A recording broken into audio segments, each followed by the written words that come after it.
Assalamualaikum warahmatullahi wabarakatuh. Di sini kami dari kelompok 1 akan menjelaskan tentang tiroid dan anti-tiroid. Berikut ini adalah nama-nama kelompok dari kelompok 1. Baiklah, untuk yang pertama kita akan membahas tentang kelenjar tiroid. Nah, kelenjar tiroid ini ialah organ endokrin yang terletak di leher manusia yang mensekresikan hormon tiroid. Dengan cara, kelenjar hipofisis akan melepaskan TSH. Setelah terstimulasi, TSH akan menghasilkan tiroid. Selanjutnya, hormon tiroid ini ada dua, yaitu T4 dan T3. Dengan komposisinya, T4 sebanyak 10% dan T3 sebanyak 90%. Untuk fungsinya, hormon tiroid ini berfungsi untuk mempengaruhi metabolisme tubuh atau jaringan. Dengan cara, kelenjar tiroid akan mengeluarkan hormon tiroid, antara hormon yang terpenting yaitu tiroksin atau T4 dan triodotironin atau T3. Nah, hormon-hormon ini nanti akan mengawal metabolisme atau pengeluaran tenaga manusia. Berikutnya, jika kadar hormon rendah, maka akan mengalami hipotiroidisme. Sedangkan sebaliknya, jika kadar hormon tinggi, maka akan mengalami hipertiroidisme. Lantas, apa peran iodium di sini? Nah, sel tiroid ini adalah satu-satunya sel dalam tubuh manusia yang dapat menyerap iodin atau iodium yang diambil melalui pencernaan makanan. Iodin ini akan bergabung dengan asam amino tirosin yang kemudian akan diubah menjadi T3 atau triodotironin dan T4 atau triodotiroksin. Selanjutnya kita akan membahas tentang sintesis dari hormon tiroid ini. Nah, prosesnya ini bisa kita lihat dari gambar. Yang pertama, dasar produksi dan tempat penyimpanan dari hormon tiroid ini berada di tiroglobulin. Kemudian yang kedua, tiroglobulin ini dimasukkan ke aparatus Golgi. Lalu dengan cepat, iodida dari sirkulasi sistemik yang diambil dari darah oleh sel epitel tiroid masuk ke kelenjar tiroid, yang merupakan material untuk membentuk hormon tiroid. Ketika iodida memasuki lumen, iodida dioksidasi menjadi iodin oleh enzim peroksidase dan hidrogen peroksida oksidasi. Selanjutnya, yang ketiga, ketika iodin memasuki folikel di mana ia melekat pada tirosin yang kemudian bereaksi dengan residu tiroksin dalam triglobulin membentuk tiroid yang disimpan di dalam koloid dan membentuk DIT atau T2 dan MIT atau T1 atau triglobulin koloid. Selanjutnya, tirosin iodinasi dihubungkan bersama untuk membentuk T3 dan T4.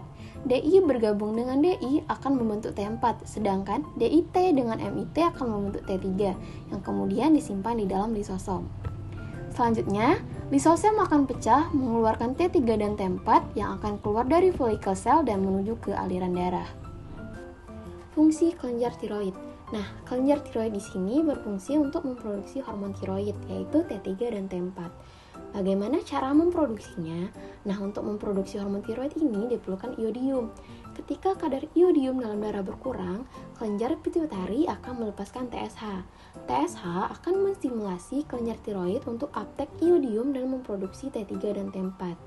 Iodium diambil dari kelenjar tiroid dan digunakan sebagai bahan baku untuk memproduksi T3 dan T4.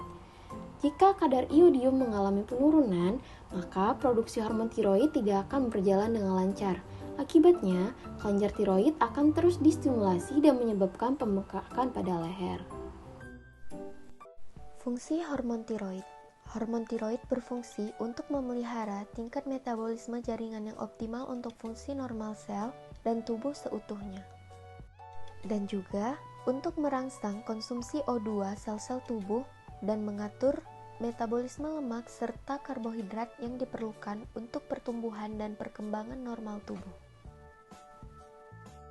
Regulasi hormon tiroid, yaitu hipotalamus yang melepaskan hormon yang disebabkan oleh stres dan akan menyebabkan hipofisis menghasilkan hormon TSH yang juga disebabkan oleh stres yang kemudian akan menghasilkan tiroid yang disebabkan oleh iodida untuk membentuk T3 dan T4 yang berguna untuk metabolisme tubuh.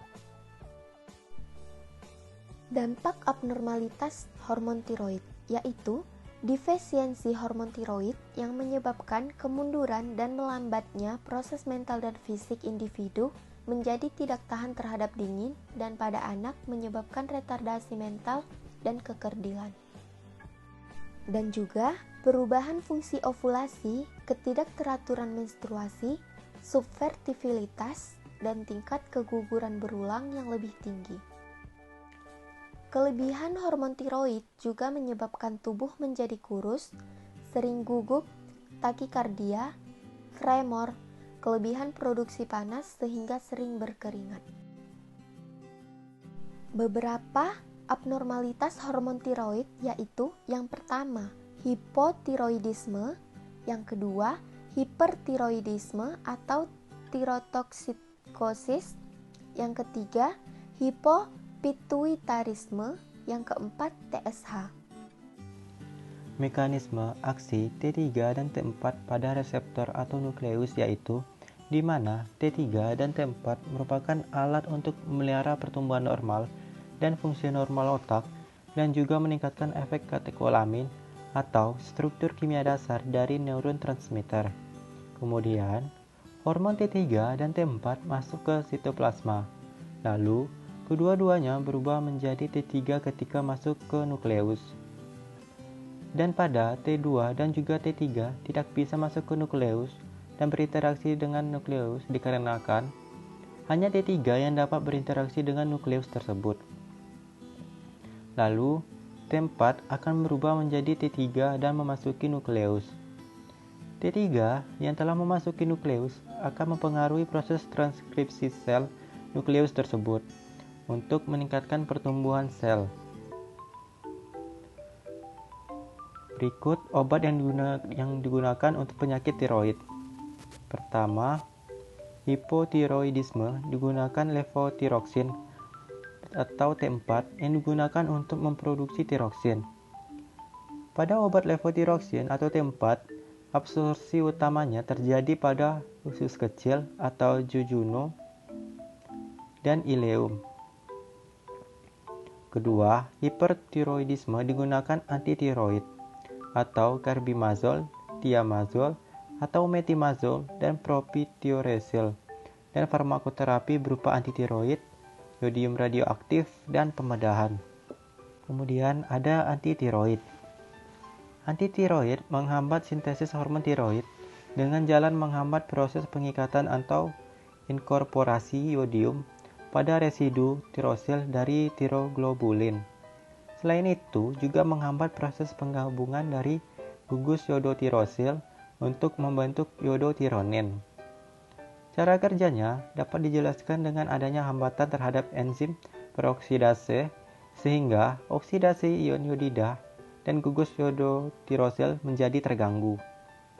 Selain menghambat sintesis hormon, propiltirosil ternyata juga menghambat deodinasi tiroksin menjadi triodotironin di jaringan perifer. Sedangkan pada metilmazol tidak memiliki efek ini. Sekian dari kelompok kami. Mohon maaf jika masih banyak terdapat kekurangan serta kesalahan baik dalam proses penyampaian ataupun dari materi-materi yang telah kami buat. Kepada Allah saya mohon ampun. Kami akhiri. Assalamualaikum warahmatullahi wabarakatuh.